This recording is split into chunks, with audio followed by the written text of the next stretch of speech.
Hi, everyone. I am Kelly, and this is Vote Her In. Vote Her In is a collaboration between Two Broads Talking Politics and Rebecca Sive, who's been my longtime collaborator on this. Rebecca is the author of Vote Her In, Your Guide to Electing Our First Woman President.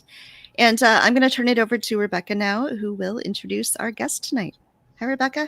Hi, Kelly, and really delighted. This is a very special evening. Actually, every Voter In show is a very special evening in my book. But we're here talking with two amazing women. And in the context of Voter In and the idea of electing a woman president, I just want to point out something which we'll say a little bit more clearly as we discuss this evening, that, the opportunity for women to be engaged in public life is, in fact, based on what we're going to talk about tonight, which is women's ability to control their reproductive health and be autonomous in that way. And in that context, I want to tell you, I'm just really honored, I have to say, that Kitty Kolbert, which is how I know her, Kathryn Kolbert when you write about her, and Julie Kay have written this amazing book. You can see it behind Kitty on the shelf there. I will hold it up. Controlling Women, What We Must Do Now to Save Our Reproductive Freedom, which is based on the notion, and they're going to talk about it, that the current U.S. Supreme Court is likely, perhaps with the Mississippi case or something else, to overturn Roe in its next term. And they lay out an amazing set of facts, of history, of ideas for the future. So they're going to talk about that. I do, though, want to give you a bit of background and bio for the two of them, because I think it's important for you to know the degree of expertise of these two really distinguished lawyers and brilliant authors. As it happens, I think Kitty and I have known each other for about 30 years. When she argued Casey in the Supreme Court in 1992, and she'll talk a bit about that, there was a march of about 500,000 women from around the country a few weeks before. And I was one of those 500,000, and it may have been around that time we met. But in any event, she had at around that time been one of the people who founded the Center for Reproductive Rights, and has really been a cornerstone kind of a person for this issue, named by the National Law Journal as one of the 100 most influential lawyers in America in terms of public service, which of course is where my heart is, also by American Lawyer as one of 45 public interest lawyers whose vision and commitment are changing lives. So I think it's fair to say, and think about this as we talk with Kitty and Julie, that we have all of us, Kitty, to thank for our right to reproductive health as it stands right now. Julie, like Kitty, was also an attorney at the Center for Reproductive Rights, which, for those of you who may not know it, is the primary organization that has litigated these matters, although the ACLU and others have certainly done so.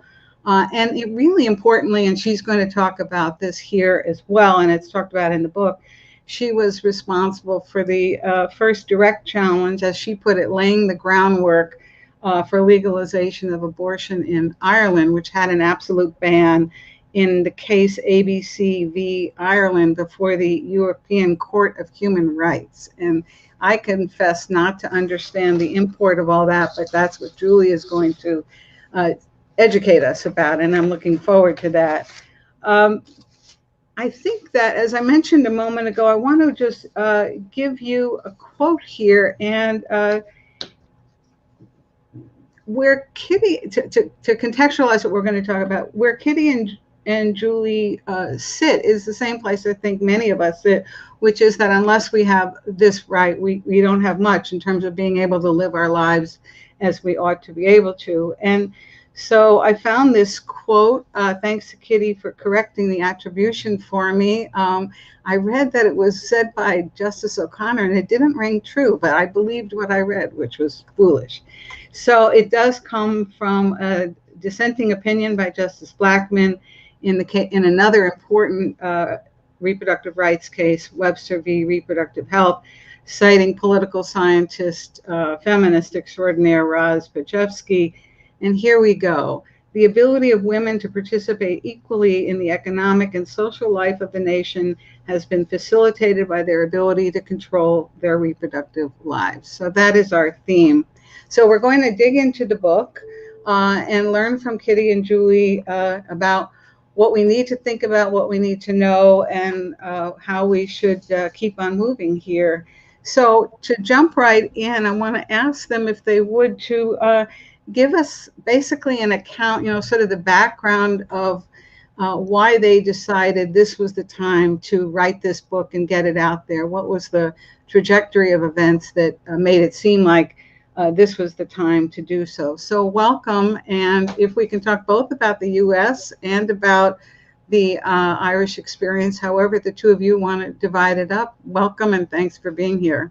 Well, thanks so much, Rebecca. It's really great to see you, and it's been way too long since we've been able to be together in person, but I'm thrilled to be here.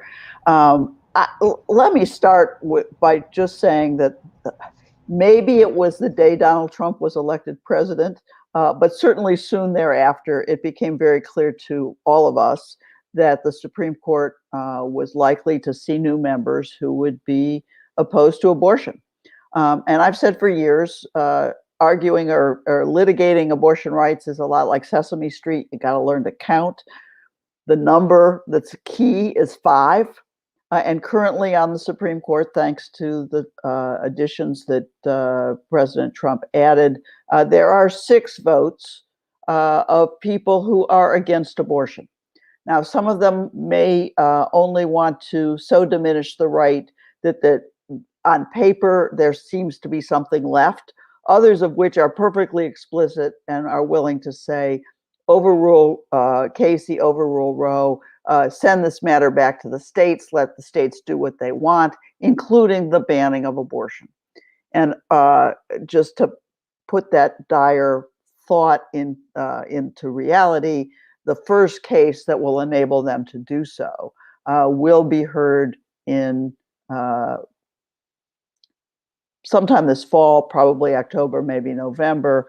It's a case out of Mississippi. It's a ban on abortion after 15 weeks. And that just puts right into the court the question of does the Supreme Court recognize the right to choose abortion? What and how fundamental is that right? How important is that right? And will they return the question to the states? And I'm going to let Julie add a little bit here, but I think the key here is people say, oh, no, they can't do that. It can't happen.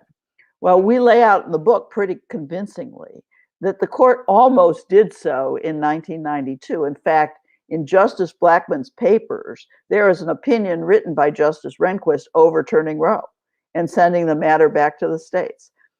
It was only the last minute shift in a vote by Justice Kennedy that changed that preserved what we now know as Casey as the standard, as the law. But they almost did it, and they could do it again. In fact, in our view, they're very, very, very likely to do it again. Yeah, thank you. First of all, I'm delighted to be here. I love talking politics and politics about broads and with broads. So thank you for having us on. I think that what Kitty says shows the 2 reasons why we wrote this book. I mean, the first one is that we're tired of banging our heads against the Supreme Court walls. They're just not our friends. The federal courts are not our friends. And so we need a new model, but we've needed a new model for a while. I mean, when Kitty argued the Planned Parenthood versus Casey case, it was a victory, but it also opened the door to decades of chipping away at rights and access to abortions through waiting periods and through other kinds of unnecessary regulations and restrictions on abortion. And even before the 1990s, back in 1976, with the Hyde Amendment, we had a ban on federal funding of abortion. And what we've seen and what women have experienced is that these restrictions really have a disproportionate impact on women who are low income, on women of color, on women who live in rural areas, on teens. So we haven't been in a great place for a while. And I think what Kitty and I, in our conversations with colleagues and in our work, we've really looked at ways to expand access. And the way to do it is not to keep trying to save Roe, unfortunately. And so this book really looks at, what is the way forward? And a lot of what I sort of learned in Ireland about the human rights model is one that, the grass is always greener in Ireland, but also when you look outside the US, what are some of the models that have worked and where have people really been able to demand an access to their rights and not kind of had this, well, you don't believe in what I'm doing with my body and with my ability to participate in the workplace, with my ability to decide who to have sex with, who to have babies with, who to not have babies with, who to marry, all those kinds of really intimate decisions. In the US, we have this real kind of don't tread on me right to individualism, except when it comes to controlling women and their sexuality and controlling LGBTQ plus folks and their sexuality. That really gets dictated to us. So what we want to do is really look at, okay, how do we redefine and approach this issue, bring in new allies, and really have a much more sort of assertive demanding of our rights. So I want to follow up on this idea of states and, potentially throwing things back to the states and what that would look like. And so, we know that over the past several decades that there's been this increasing rush of legislation in the states, in the state legislatures, to circumscribe women's access to abortion.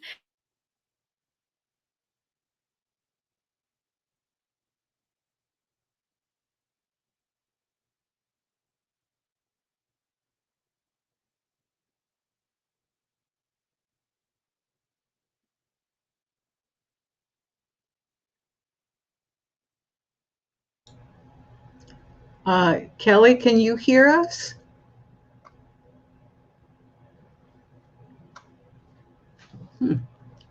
So it sounds like Kelly has dropped off, but I understand what she was getting at, which is what is the state of the states? What's going to happen if the question is returned to the states? And I think we think that at a minimum, there are 23 what I call trifecta states that are controlled by the Republicans in the state legislatures and in the gubernatorial seats. That means they have total control. They will take that and use that power to eliminate abortion for as many women as they can. We think there's 23 of them, so that's over a third of the states. Another 17 states are trifecta blue or controlled by the Democrats, and that means that they're likely to pass laws that protect women's ability to obtain abortions.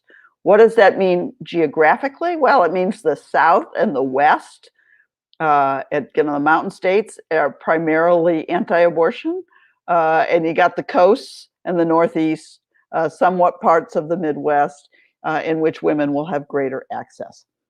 The real trick here, though, is not so much as the likelihood of banning, but what happens to women who are living in the bad states.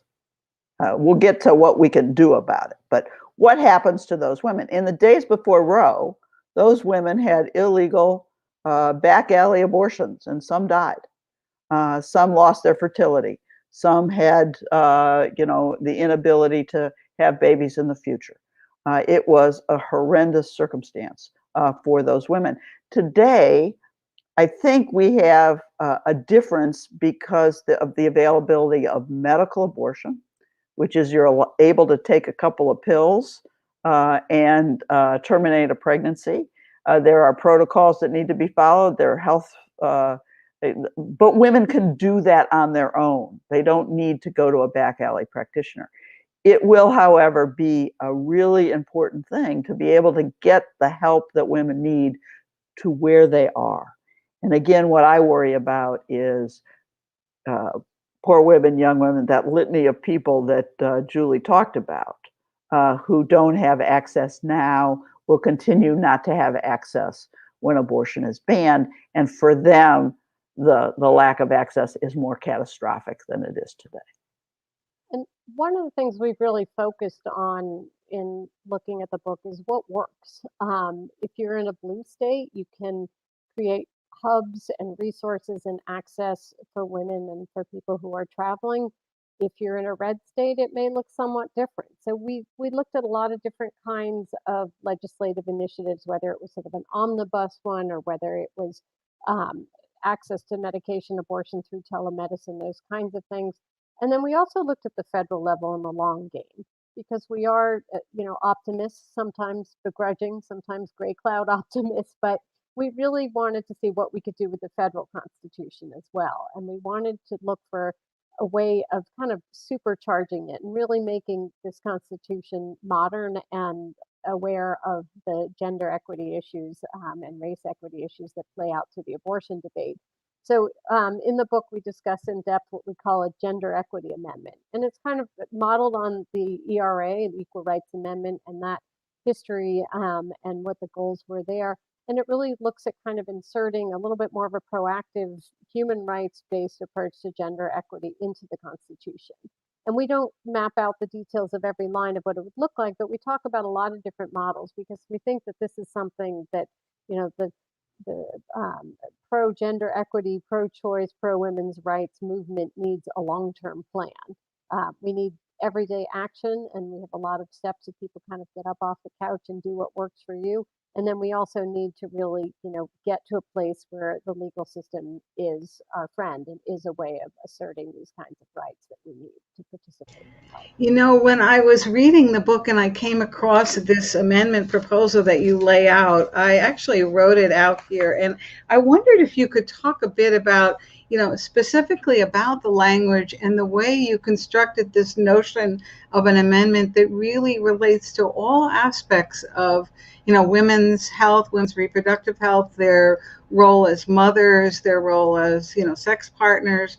I mean, give us a feel for the, so to speak, for how broad you're looking at that and why that's the way you've chosen to think about an amendment to the Constitution, which in life I couldn't have imagined. It was like stunning to read it.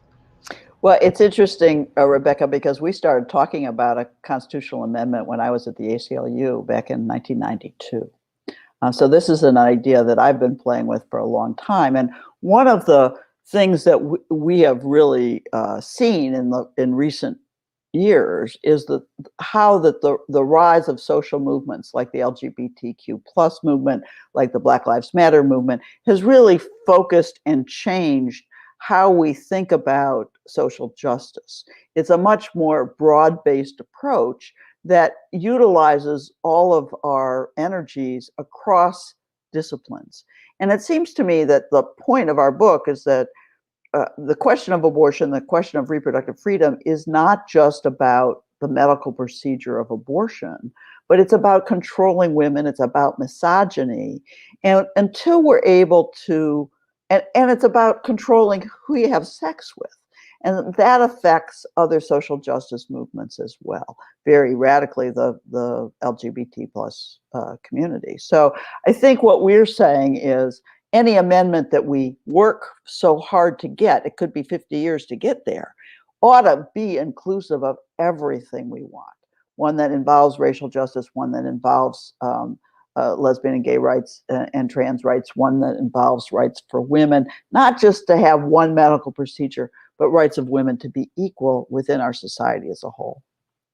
And what is your thought of just pursuing this topic a bit? What is your thought about why this is, in your view, right now, a politically smart proposal to make, given the context we're presently in? Well, go ahead, Julie.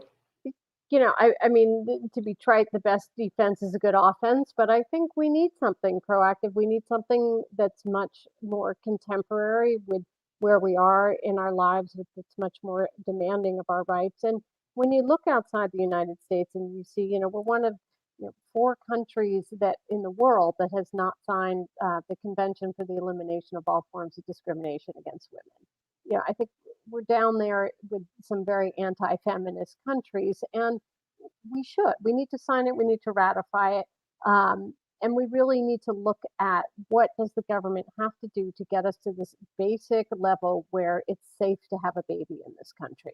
No matter how much money you have, no matter where you live, that kind of basic access to health care is something that is not dependent on your employer. It's not dependent on your zip code, those kinds of things. So what we're proposing, I think, really meets people where they're at as far as we know this is a right, we know this is important, and we can't just keep going with the same kind of framing where it's a private decision and it's how much money you have for these kinds of really basic aspects of our lives and most intimate decision making. So is it something that we think would pass even, the most friendly Congress today? No, but we have to start somewhere. And I think that's, one of the reasons that we think there's something for everybody to do in this book. And we've seen some states that have been looking at putting these kinds of constitutional provisions in their constitutions. Some state constitutions already have some gender rights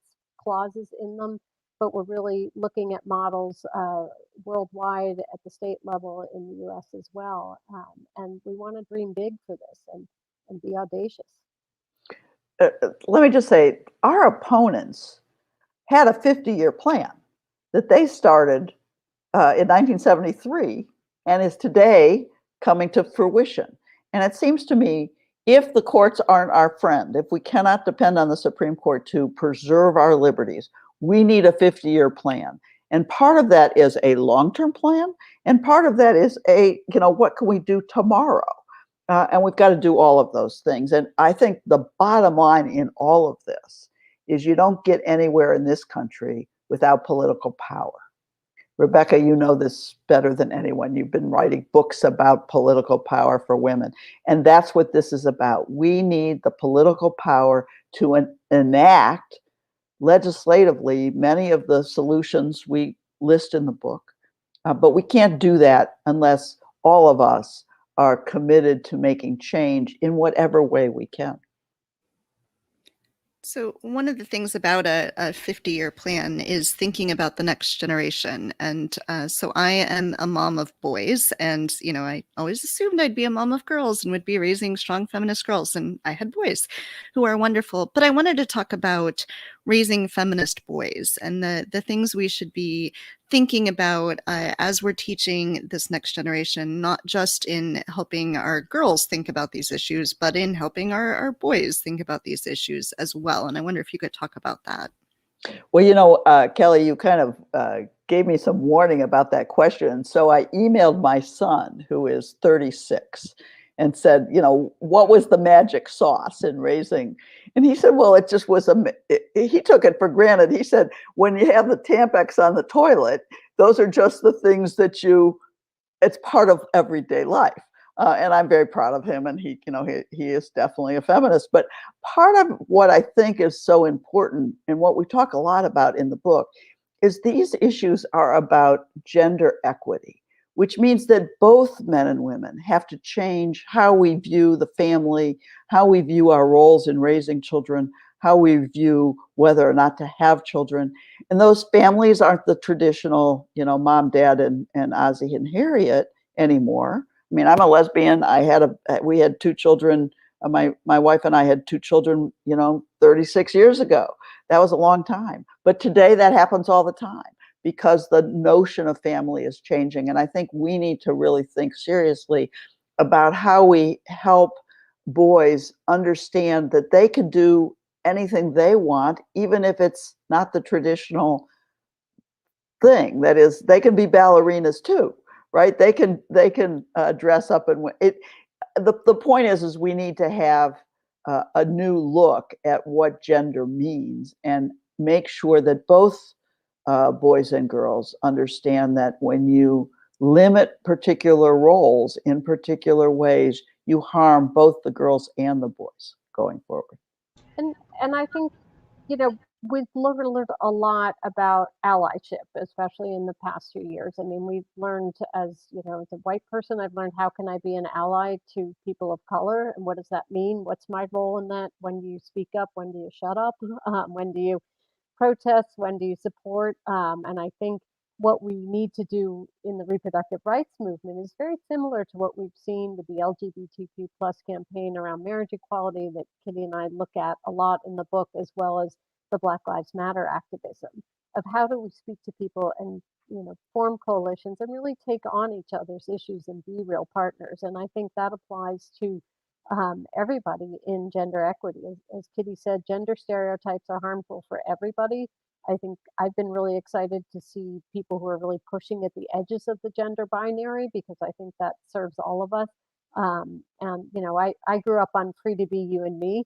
I have two daughters who kind of listen to it and laugh now, but I think, for better or for worse, the messages are still very relevant. And, having those conversations, and, in the book, we talk specifically about sex education and teaching people how to be aware of themselves and their partners and what consent is. And I think that's really important as well.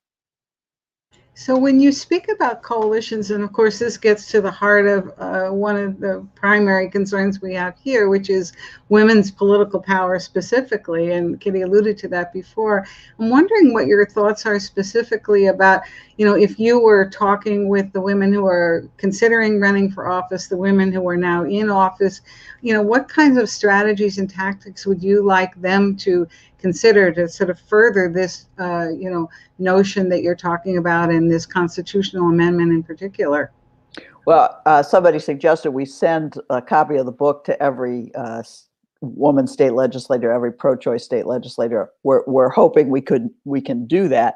But to me, the most important thing they can do is to resist, to fight back, to be loud in their opposition. Because if we're talking about, I don't know if you all followed the controversy in Texas with this new state law that just is, in my view, one of the most insidious laws you can ever imagine. They ban abortion, and then they give the rights to any private person to be a vigilante for the anti-abortion cause. And that was passed, but did we even hear about that in the news? Not for weeks and weeks and weeks. And so to me, what state legislators can do in the bad states is to resist, but not just to resist loudly. And our coalitions need to resist loudly. I mean, think about that young woman in Texas who stood up at her high school graduation and tore up the speech and spoke her mind. That was inspiring for all of us. It was a notion of resistance that I think is really important. And in the good states, be a model for others. Pass as much as you can, as quickly as you can, and then help, if you live in a blue state, help the purple states turn blue. One of the things we saw in the last election were people from all over the country contributing to state legislative campaigns in states like my own in Pennsylvania, which are purple states. And it's really, really important that funding base enable legislators to make the run, because it's hard enough to win, but you certainly can't win without the resources. And lastly, and again, Rebecca, this is your mantra, so I don't know why I'm saying it. You should be saying it. We need more women to run for office. There are, I think, close to 6,000 positions of political power in this country, from school boards to the presidency. We need women in over 50% of those positions. There's actually, according to Vote Run Lead, there's 500,000 public offices that women could be in, right? There's also the truth that we sometimes... It was a little less. I said 600,000, it was 550,000. Right, but it may be almost 600 by now, who knows? I mean, if you're in a state like Illinois, where they love to have lots of municipalities so they can issue tax bills or whatever. But before we finish, just one more follow-up question on this point. You're talking about resisting, about passing legislation, about encouraging women to run and become powerful. In the research you did for the book and the digging that you did to tell us your story and this strategy, were there particular messages that you think are key for those of us who are advocating for women to run for office, helping them run, that you would suggest that we bear in mind on this particular front as we work with those women?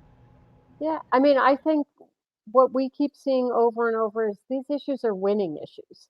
These are issues that people care deeply about, and that, we've been used to being on the defense a little bit. I think what we really want people to know, and especially people who are running for office, is that people want leadership on this. People want you to say, we're going to win. This is a human right.